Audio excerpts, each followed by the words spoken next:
Once you've decided that a website is relevant to your topic, then it's time to figure out if the site is trustworthy and credible.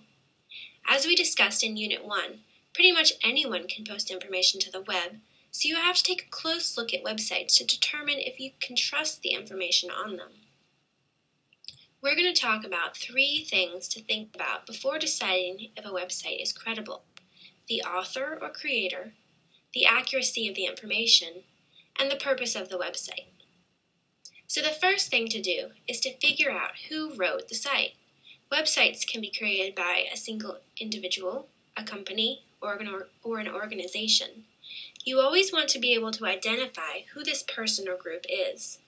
Then you can think about the creator's credentials. What about this person or group qualifies them to write on the topic? Let's look at an example. Say I'm writing a research paper on the life of Edgar Allan Poe. I need good biographical information.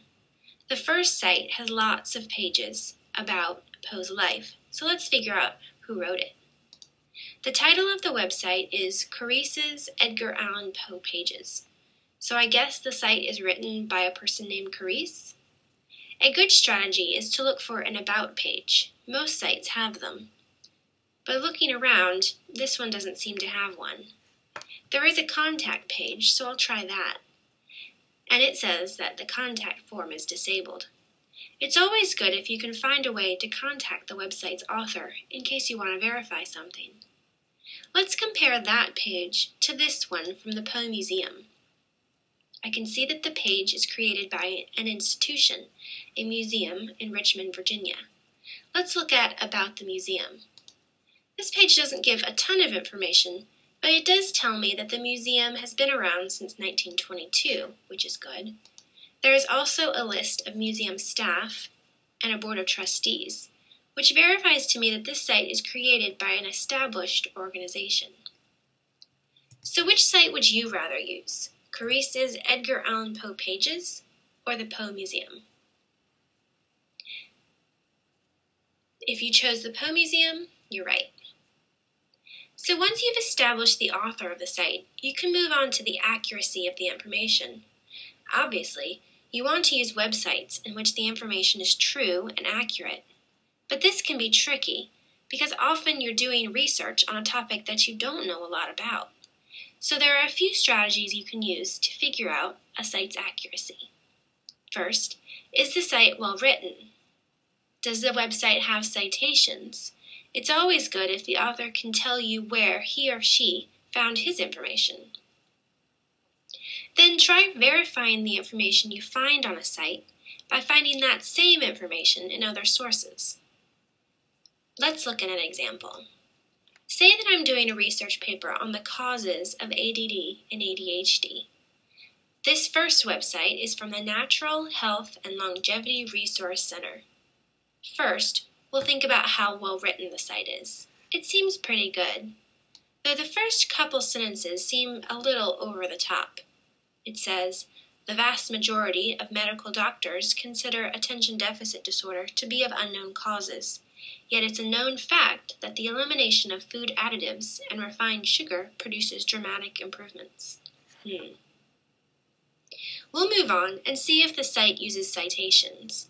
They're usually at the bottom of the web page, and this site does. Now let's try to corroborate the information on this site to other sites. This website says that the causes are food additives, refined sugar, poor nutrition, and some other things. Let's look at 2 other pages and see what they say about the causes of ADHD. This CDC website says that the causes are unknown, but may have to do with genetics, brain injury, environmental exposures, alcohol and tobacco use, but nothing about nutrition. Let's try another. This site from the National Institute of Mental Health says that the causes are unknown, but they also list genetics, environmental factors, brain injuries, and here they do mention sugar. Let's see what they have to say. They say, the idea that refined sugar causes ADHD or makes symptoms worse is popular, but more research discounts this theory than supports it. and then they talk some more about a study that was done that proves that. We'll use this National Institute of Mental Health as our other example. We've already corroborated the accuracy of the information with other websites. Then we'll think about how well written the site is. It seems to be a very professional, straightforward discussion of ADHD. And at the bottom of the page, we can see a long list of citations. So, which website would you use? The Natural Health and Longevity Resource Center or the National Institute of Mental Health? I would say the National Institute of Mental Health site is better. However, it does seem like there is still some debate among doctors as to what causes ADHD. You might want to discuss this in your research paper and mention that some natural health doctors still believe that nutrition plays a role. The third and final thing to think about when evaluating for credibility is the purpose of the site. You always want to know why the website was created. There are three main purposes: to sell something, to persuade you to think a certain way, or to inform you. The first two purposes, selling and persuading, can lead to the site having a bias. This doesn't mean that the website is necessarily inaccurate, but it does mean that you might not be getting all the facts. If the website is simply meant to inform people, then there's less possibility of there being a bias. You always want to think about how money is involved. If the website is meant to increase someone's profits, then you're probably only getting one side of the story. Let's look at an example. Say I'm doing a research paper on high fructose corn syrup. There's been a lot in the news about this recently. Some people say that high fructose corn syrup, which is a kind of sugar made from corn that is in a lot of the food we eat, is contributing to people being overweight or obese. The first site we'll look at is this news article from Princeton University. They say that their researchers have found that high fructose corn syrup prompts considerably more weight gain than other types of sweeteners. Let's think about why they published this news story.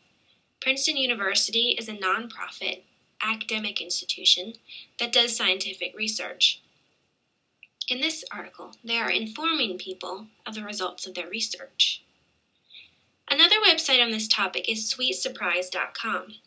This is a very attractive site that includes a lot of quotes from government documents and other research from doctors who say that high fructose corn syrup really isn't any different from regular sugar and that your body metabolizes it in the same way. Let's find out who created this site. We'll click on About Us. Here we find that this website was created by the Corn Refiners Association. This is an association of businesses that manufacture high fructose corn syrup. They obviously want us to keep eating things with corn syrup in it because that will make them more money. So which website would you use for your research paper? The Princeton University news article or Sweet Surprise? We'd use the Princeton University article because the website is unbiased. This doesn't mean that you can't use any of the information from sweetsurprise.com. There may be very good factual information there. But you must remember that they are only presenting the information that will help them sell more corn syrup.